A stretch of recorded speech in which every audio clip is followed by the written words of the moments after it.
여러분의 구독은 영상을 제작하는 데 큰 힘이 됩니다. 영상을 보시기 전에 구독과 좋아요 꼭 부탁드리겠습니다. 아울러 회원이 되시기를 원하시는 분들은 유튜브 채널 홈피 구독 옆에 있는 가입 버튼을 눌러주시기 바랍니다.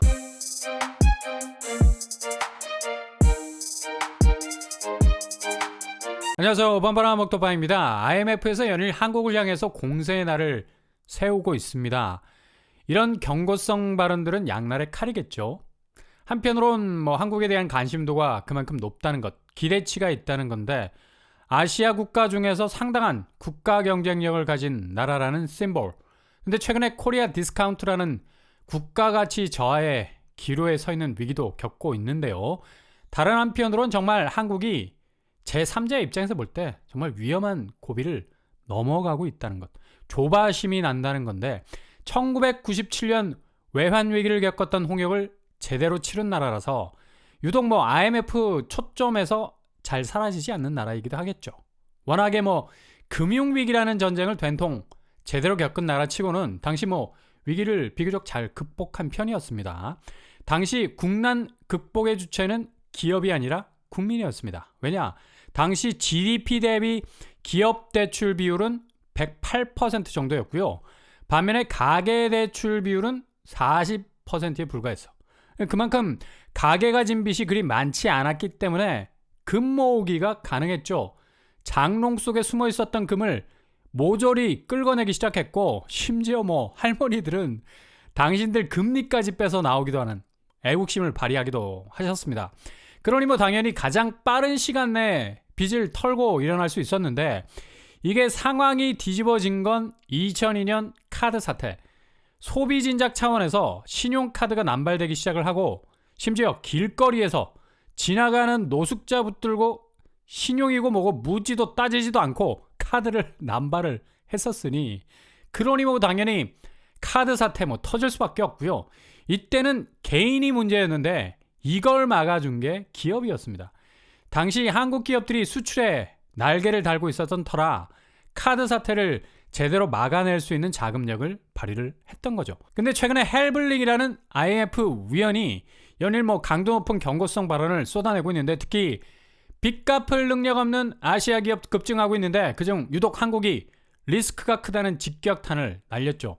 이게 일리가 있는 말이 2014년 들어서 이 정책이 부동산에 화력을 죄다 쏟아부었습니다. 그리고 나온 표가 바로 빚내서 집 사라. 정말 달콤한 말이죠. 얼마든지 대출 상한선까지 땡겨줄 테니까 마음껏 집을 골라 잡으라는 얘기인데, 이때부터 가계부채는 플라잉 드래곤, 그냥 불을 뿜고 하늘을 나는 용이 되어버리고 말았어. 가계부채 안전선인 80%를 넘어서면서 지금은 GDP 대비 가계부채 비율이 100을 훨씬 넘어서고 있습니다. 세계 1위, 금메달을 목에 걸고 있는데 상당히 부담스러운 메달이죠. 이런 건 걸면 안 됩니다. 지표는 IMF가 터졌을 당시 기업 부채 비율과 비슷해졌습니다. 그리고 당시 가계부채가 40% 수준이었는데 이거의 2배 이상이 되어버리는 결과를 초래한 건데, 정말 아찔할 수밖에 없는 거고요. 문제는 개인이 부실하면 기업이 백업을 해주고, 기업이 부실하면 개인이 백업을 해주는 교차 시스템이 가동이 되어야 하는데, 지금 기업 부채 비율도 GDP 대비 126을 찍고 있습니다. 세계 3위, 동메달, 즉 가계와 기업 부채가 전 세계에서 3위권 안에 들어가기 때문에 이제 제대로 위기가 터지게 되면 어느 하나 백업을 해줄 수 있는 곳이 없어요. 그냥 둘이 손잡고 골로 갈 수밖에 없는 구조라는 건데, 이런 시스템적인 리스크를 IMF가 뚫어져라 보고 있다는 거죠. 물론 자본주의 사회에서는 부채는 레버리지입니다. 어떻게 해서든 부족한 자금 메워서 새로운 가치 창출을 할 수 있는 분기점을 만들 수가 있는데, 다른 한편으론 이걸 잘못 다루게 되면 상대를 찌르는 게 아니라 스스로를 베게 되는 역효과를 초래하게 된다는 거죠. 결국 지금의 위기가 엄청난 핵폭발 수준으로 당장 터져나오지 않더라도 가장 중요한 건 악순환, 그러니까 비제고리가 계속해서 연쇄적으로 서로를 옭아매면서 상황을 갈수록 어렵게 만든다는 겁니다.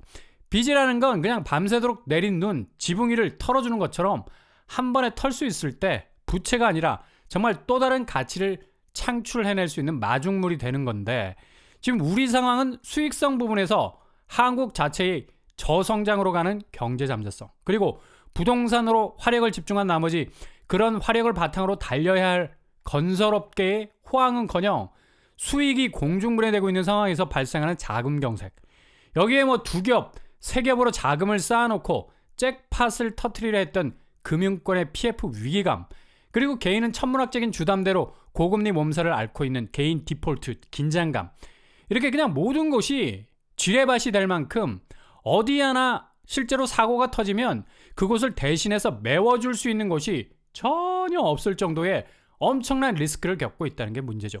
그러니 이걸 IMF에서 아주 주도 면밀하게 살피고 있다는 것도 되게 부담스러운 일이고요. 크리슈나 스리니바산이라는 위원은 한국은 올해 들어서도 애초에 이른 통화 완화는 절대로 피해야 한다는 경고도 내놨습니다.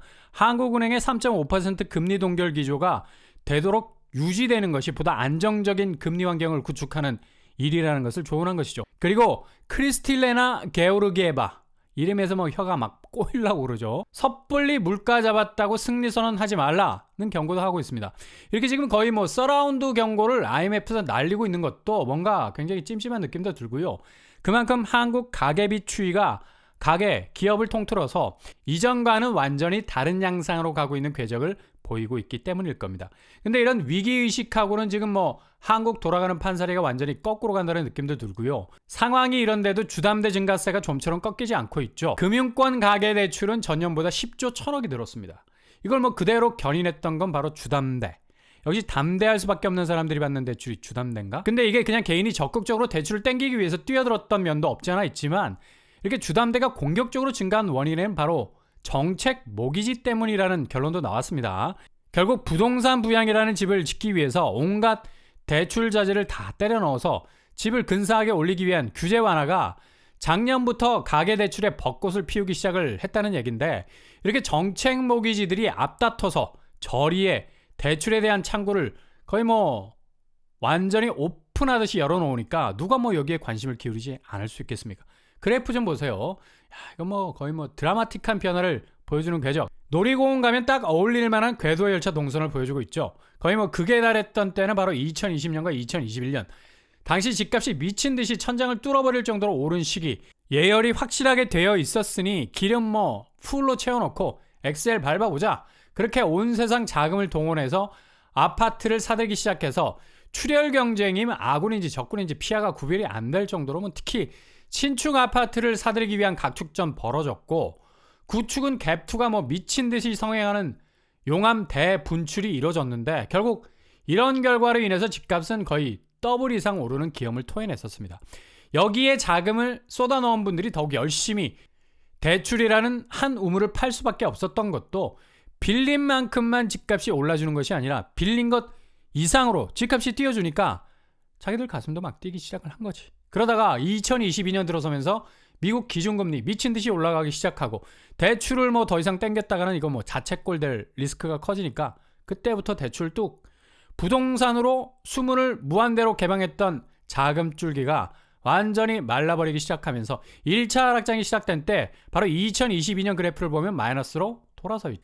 그냥 전년 대비 가계대출 증감률이 완전히 추락 수준으로 떨어져 있는 걸 볼 수가 있습니다. 이렇게 부동산은 1차 하락장 때 그냥 영영 굿바이 할 뻔하다가 또다시 2023년 그래프를 한번 보세요. 다시 좀비처럼 살아나기 시작을 한 건데, 여기에 일조를 한 게 바로 정책 모기지. 저리로 소득 기준 상관없이 계좌에 내 집 마련을 위한 자금을 대폭적으로 꽂아 넣어줬는데, 이게 특례 보금자리론이라는 이름으로 맹기를 떨치면서 그렇게 잠시 죽어있던 집값이 다시 정고점이라는 고지를 점령하기 위해서 달리기 시작을 한 거죠. 그래서 작년 10조 1천억이 더 늘어버렸습니다.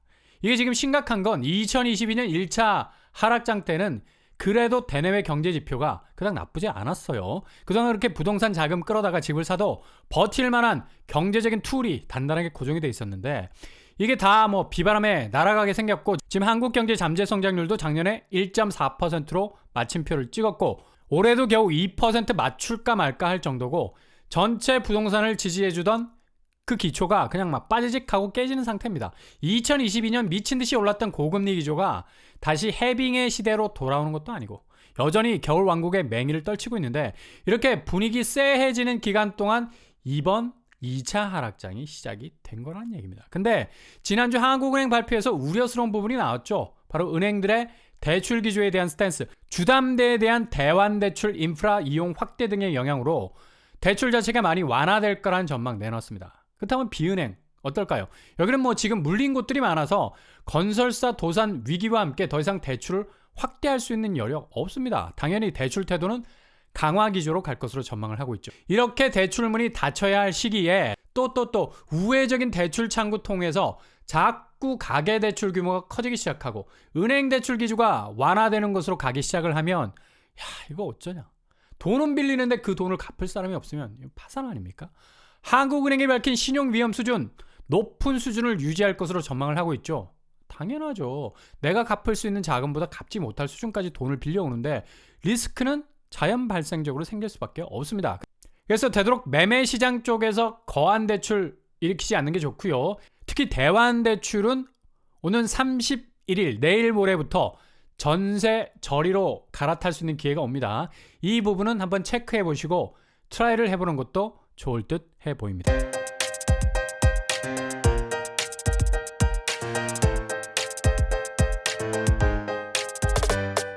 오늘의 부동산 캐리커처, IMF 위원들의 연일 던지는 경고장 심상치가 않습니다.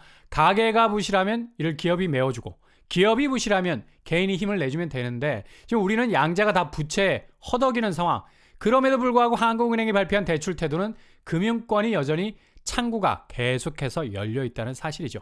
결국 지금 담보가치의 급격한 하락을 주도하는 집값이 상반기 정신없이 떨어지게 되면 커다란 시장의 혼란이 생길 가능성 높아져서 어찌 보면 시장 자체가 집값을 상당 부분 끌어내리는 시장 주도적인 폭락장으로 이어질 가능성 높겠습니다. 오늘도 응원합니다. 여러분의 길이 꽃길만 되실 수 있길 바랍니다.